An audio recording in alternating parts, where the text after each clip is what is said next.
भगवान श्री कृष्ण ने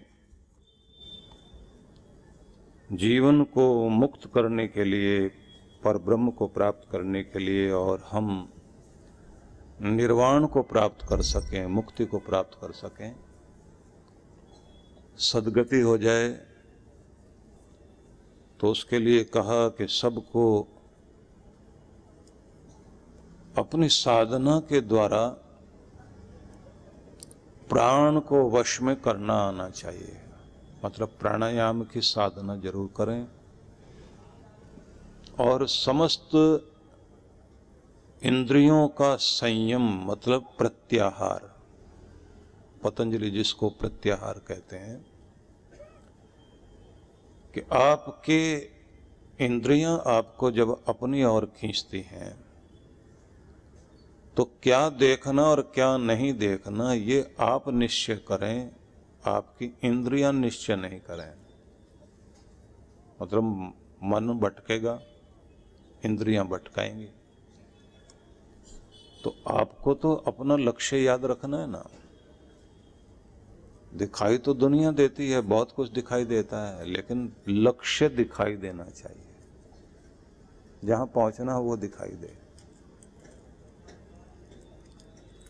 बच्चे को भेजा गया सामान लाने के लिए और वो बंदर का नाच देखने में मस्त हो गया। तो बंदर नाच रहा है, सिर्फ बात वो नहीं है, बंदर ने इंसान को, बच्चे को बंदर बना दिया कि तू अपना काम भूल और यहीं रमा रहे। और जो इस तरह भटक जाते हैं फिर वो जीवन में कुछ बन नहीं पाते, उनके जीवन में भटकाव रहता है। और जो एकाग्र रहते हैं वही कुछ बनते भी हैं। पूरी दुनिया में भटकाव वाली चीजें हैं। कृष्ण भगवान ये कहते हैं, भटकाव से बचकर जो लक्ष्य की ओर केंद्रित हो जाए, इंद्रियां मन न चलाएं उसे, बल्कि ये जो आपके सेवक हैं, ये इंद्रियां आपकी सेविकाएं हैं, ये मन आपका मैनेजर है। तो इस मनी राम को आप जो ऑर्डर करें वो फिर ये करे, उसको माने। ऐसा नहीं कि ये आपको मनमानी करते हुए आपको नचाए। राजस्थान में ऊंटों पर लोग बैठकर यात्रा करते थे पहले। तो ऊंटों की आदत है, वो जहां कहीं कांटे वाटे दिखाई देते ना बबूल के, तो उधर की तरफ दौड़ते हैं, बबूल के कांटों को खाते हुए खुश होते हैं। तो कोई आदमी ऊंट पर बैठा हुआ जा रहा है और सब लोग उसको आवाज दे रहे हैं, भाई रुको, बात तो करो। सब दिन मिलकर जाते थे। बोले नहीं, आज जल्दी है। थोड़ी देर के बाद देखा कि रास्ते की तरफ न जाकर उसका ऊंट जो है वो जंगल में जहां बहुत सारे कांटों वाले बबूल हैं उधर की तरफ भाग रहा है। लोगों ने पूछा कि कहाँ जा रहे हो भाई? बोले अब तक तो पता था, अब नहीं पता। बोले अब क्या हो गया? बोले इसकी जो नकेल में रस्सी लगी हुई थी ना ऊंट के, वो निकल गई है। अब ऊंट दौड़ रहा है। अब मुझे यह नहीं पता ये ले जाएगा कहाँ, तो कांटों में ले जाएगा। कंट्रोल क्यों नहीं कर पा रहे हो? बोले लगाम छूट गई ना, रस्सी, नकेल निकल गई। तो महान पुरुष लोग कहते हैं कि जैसे उस बेचारे का हाल था ना, पहले तो जल्दी जल्दी में अपनी यात्रा पूरी करता जा रहा था और कह रहा था कि सूरज के छिपते तक गांव पहुंचना है, इसलिए जल्दी में हूं। अब कहता है मुझे नहीं पता मैं कब पहुंचूंगा, क्योंकि अब तो मैं नहीं जा रहा हूं, ऊंट जा रहा है, अब ये ले जा रहा है। जिसके हाथ से नकेल छूट गई, लगाम छूट गई, तो मन का ऊंट तो फिर कांटों में घसीटेगा। और इसकी ट्रेनिंग देने को ही, ट्रेंड करने को तरह तरह के, जैसे फौजियों को अलग तरह से ट्रेंड किया जाता है, कमांडो को अलग ट्रेनिंग दी जाती है, उन्हें सिखाया जाता है कि संकट आएगा तो कैसे सामना करना है। और लोग उस समय घबरा जाते हैं, दिमाग काम नहीं करता। उनका दिमाग ही उस समय काम करता है, क्योंकि ट्रेंड किया अपने आप को। तो शुरुआत से महान पुरुष लोग कहते हैं कि अपने घर में अपने बच्चों को ट्रेंड करना शुरू करो कि वो सिर्फ लक्ष्य देखना सीखें। द्रोणाचार्य ने भी पहले एक ही चीज सिखाई थी कि धनुष पर तीर चढ़ाकर निशाना लगाने से पहले ये बताओ दिखाई क्या देता है। सबसे प्रश्न किया गया था। पेड़ पर रखी हुई चिड़िया और जिस डाल पर रखी हुई है वहाँ बहुत सारे फूल लगे हुए हैं, उनके बीच में चिड़िया को रखा। बताया गया निशाना कहाँ लगाना है, बोले चिड़िया की आंख में। अब ये जो कहानी है इसमें चिड़िया की आंख ही लक्ष्य है, लेकिन सबसे जब पूछा गया क्या दिखाई देता है तो कितने तरह के लोग जवाब दे रहे थे। हमें पेड़ दिखाई देता, आसमान दिखाई देता, आसपास का सब कुछ दिखाई देता है। बोले चिड़िया दिखाई देती या नहीं, बोले वो भी दिखाई दे रही है। तो मना किया गया कि अब तुम निशाना नहीं लगा सकते। कुछ थोड़े से सिद्ध निकले, मतलब जो ट्रेंड थे, उन्होंने कहा कि हमें चिड़िया दिखाई दे रही है, चिड़िया का पूरा आकार दिखाई दे रहा है। तब भी तीर चलाने के लिए नहीं कहा गया। जब अर्जुन से कहा गया तुम्हें क्या दिखाई देता है, तो उन्होंने कहा ना तो आसमान दिखाई दे रहा है, ना पेड़, ना उसके खिले हुए फूल, न डाली, चिड़िया भी नहीं। फिर क्या दिखाई दे रहा है, बोले आंख चिड़िया की।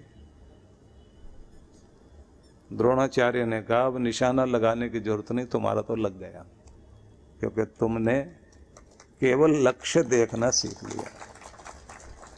जिन लोगों के अंदर ये लक्ष्य की आग होती है, सवेरे उनको अलार्म नहीं जगाता, उनको जुनून जगाता है। उनको टीवी अपनी तरफ खींचेगा रात्रि में,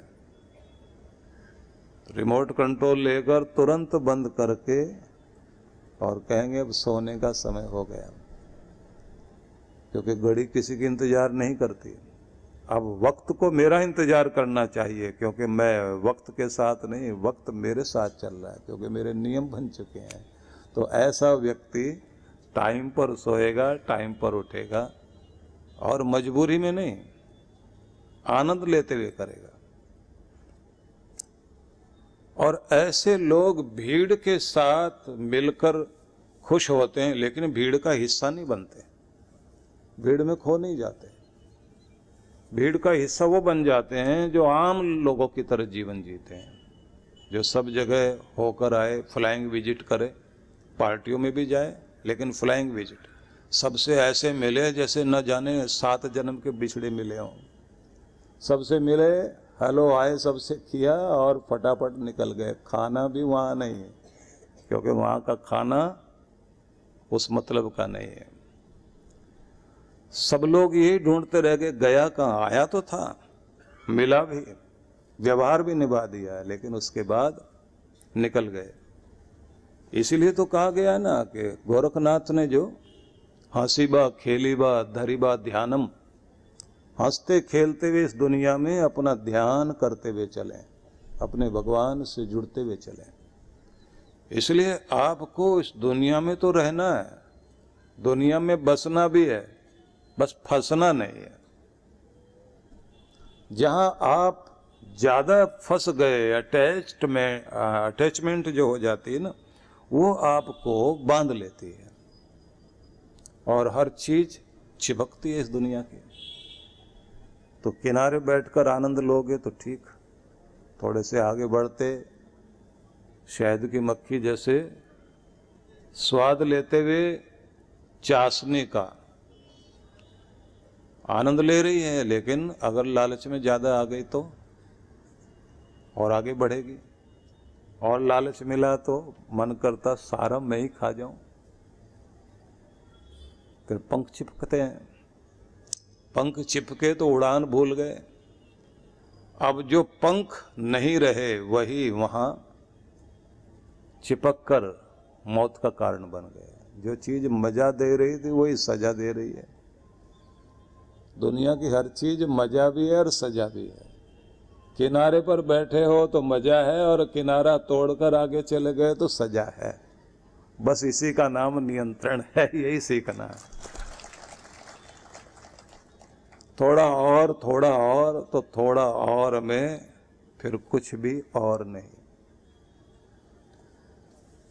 तो इसको कहते हैं कि ये प्रशिक्षण है मर्यादा में जीना। इसको प्रत्याहार कहा जाता है कि आपकी इंद्रियां आपको भटका ना दें। स्वाद तो दुनिया की चीजों का लेना है, लेकिन स्वाद ही सब कुछ नहीं है। एक महात्मा थे, उनको जलेबियों का बहुत शौक था। बाद में उन्होंने सब छोड़ा। लाहौर, हिंदुस्तान पाकिस्तान एक ही था, लाहौर से चल के चांदनी चौक के दरीबा कला की जलेबियां खाने के लिए आए थे वो, इतनी दूर से चल के। और जब वहां पहुंचे तो पता लगा कि दुकान बंद। उनके घर में किसी की डेथ हो गई थी, तो बाहर बोर्ड लगा हुआ था कि 15 दिन के लिए दुकान बंद की गई। अब लोग कहे महाराज कोई और जलेबी खा लो। बोले स्वाद तो इसी का आता है, अपने अपने फ्लेवर है ना, लोगों ने बना रखे हैं। आइसक्रीम खानी तो ये वाली फ्लेवर वाली चाहिए, नहीं तो आइसक्रीम क्या हुई। आदमी का पागलपन कहां तक जाता है। और उसके बाद वो वहीं रहे। उन्होंने कहा कि अब इस गुलाम बनाने वाले इस दुर्गुण से छुटकारा पाना है। 15 दिन के बाद दुकान खुली तो जलेबियां खरीदी 5 किलो, और खाई नहीं, जीभ लगाकर बैठे रहे। बोले स्वाद लो लेकिन खाऊंगा नहीं। और उसके बाद कहा आज मैंने जीत लिया, अब नहीं खाऊंगा कभी भी।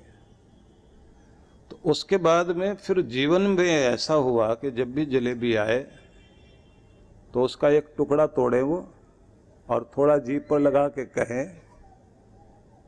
कैसी जलेबी होती है, बोल क्या करोगे। तो जीभ कहे थोड़ा सा खा लेने दो ना। तो मन कहे यही तो सजा है कि सामने रहेंगे लेकिन नियंत्रित रहेंगे। लोग कहते थे कि महात्मा जी ये क्या कर रहे हो। बोले हमने बस एक ही गुलामी करते रहे इसकी, इस स्वाद की। आज से राजा हो गए अपने, क्योंकि अब हम किसी के गुलाम नहीं। अब हम अपनी मर्जी से चलेंगे, ये चीजें हमें नहीं चलाएंगे। जीतना जब आ जाए आपको अपने आप को, तो ये ध्यान रख लेना उस समय आप अपने मालिक हो जाते हैं। और जो अपना मालिक हो जाता है वो पूरी दुनिया का मालिक है। उसको तो कहीं भी ले जाइए, कोई उसको हिला नहीं सकता। वो दुनिया को हिला सकता है, क्योंकि वो किसी के बंधन में आने वाला नहीं है। यही तो शक्ति आपको अपने अंदर लानी है। आसान चीज नहीं है।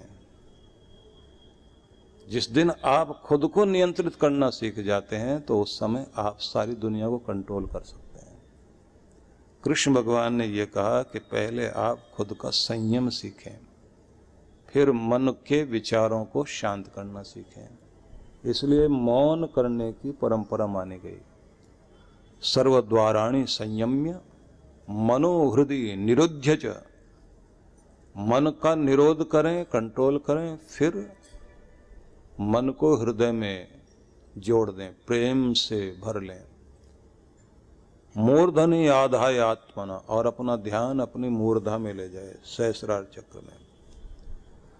प्राणमास्थितो योग धारणम, और फिर अपने प्राण को अपने सिर वाले भाग में स्थिर कर दें।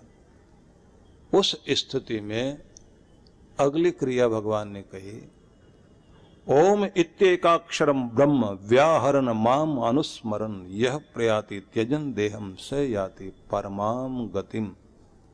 ब्रह्म स्वरूप एकाक्षर ओंकार का अंदर अंदर उच्चारण करना उस स्थिति में, जब प्राण भी यहाँ टिके हुए हैं, ध्यान भी यहीं टिका हुआ अपने सहस्रार चक्र में, मन बिल्कुल शांत, इंद्रियां विचलित नहीं कर पा रही है, आप बिल्कुल अंदर से स्थिर हैं, शांत है। अंदर ओंकार का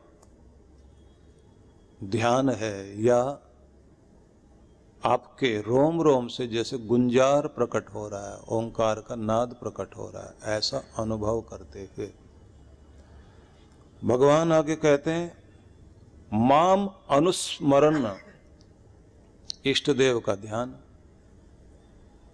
देखिए गुरु मंत्र सबका, जब गुरु मंत्र देते हैं ना तो गुरु मंत्र सबका एक जैसा होता है। इष्ट देव का मंत्र सबका अलग अलग होता है। इष्ट देव सबके अलग अलग हो सकते हैं। एक ही घर में कोई राम जी को मानता है, कोई शिव जी को मानता है, कोई कृष्ण को मानेगा तो कोई दुर्गा माता को मानेगा, कोई गणपति भगवान को मानेगा। ये जरूरी नहीं है कि सबका एक जैसा हो, लेकिन गुरु मंत्र तो एक जैसा होगा। इष्ट देव का मंत्र और इष्ट देव का ध्यान वो सबकी अपनी रुचि के अनुसार जो आपने चुन लिया। लेकिन ये बात ध्यान रख लीजिए कि चुनना एक को ही है। एक से मतलब इष्ट देव एक ही होना चाहिए। एक मंत्र, एक ग्रंथ, एक पंथ, एक संत, एक कंत। कंत मतलब एक प्यारा। ये जब आपके अंदर स्थिरता आती है तो फिर उसी स्वरूप को ध्यान में रखना चाहिए। शरीर छोड़ते समय आखिर में व्यक्ति को एक प्रकाश दिखाई देता है। वो प्रकाश जो है बड़ा मोहक, बड़ा आकर्षक होता है, जो अपनी तरफ खींच रहा होता है। लेकिन वही प्रकाश जो है उस रूप में बदल जाता है जिस रूप को जिंदगी भर पूजते रहे हो। अब आप सारा जीवन कृष्ण को पूजा या शिव को पूजा, तो जिस तरह के आकार को पूजते रहे हो,